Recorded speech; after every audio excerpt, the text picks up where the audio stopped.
Samantala, dumating na sa Tacloban City, Leyte ang hospital ship na ipinadala ng China bilang tulong sa mga nasalanta ng bagyong Yolanda. Dito raw pwedeng ilipat ang mga pasyente sa mga nasalantang ospital, lalo na yung nangangailangan na sumailalim sa operasyon. May news to go si Victoria Tulad. Victoria.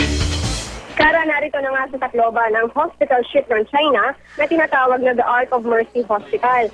Ayon kay Chinese Ambassador Ma Keqing, ito ang tanging hospital ship ng China. Masyado raw itong malaki kaya kailangang i-dock 10 milya mula sa pier ng Tacloban City. 14,000 tons ang bigat nito. May 300 beds, makabagong mga gamit at 100 doktor. Kahapon ay dumating na ang ilang doktor at nangangasiwa sa hospital ship.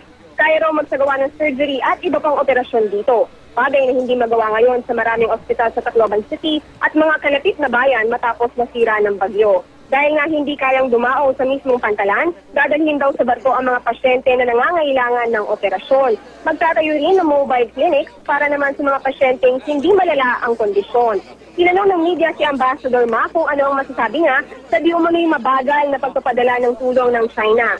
Aniya, batid ng China kung gaano kalala ang sinapit ng Pilipinas, lalo't lagi ring nasasalanta ng kalamidad ang kanilang bansa. Sa ngayon, hindi pa rin daw sila nakakabangon mula sa huling kalamidad, pero heto't nagpadalang araw ng tulong ang China bilang pagpapakita ng suporta sa mga Pilipino. Narito po ang pahayag ni Ambassador Ma. So we want to do our best to help the Philippine people. I think the system is sincere and comes from the bottom of the heart of the Chinese people.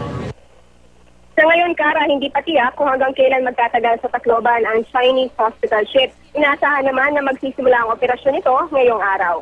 Yan muna ang latest mula rito sa Tacloban. Balik sa inyo, Kara. Maraming salamat, Victoria Tulad.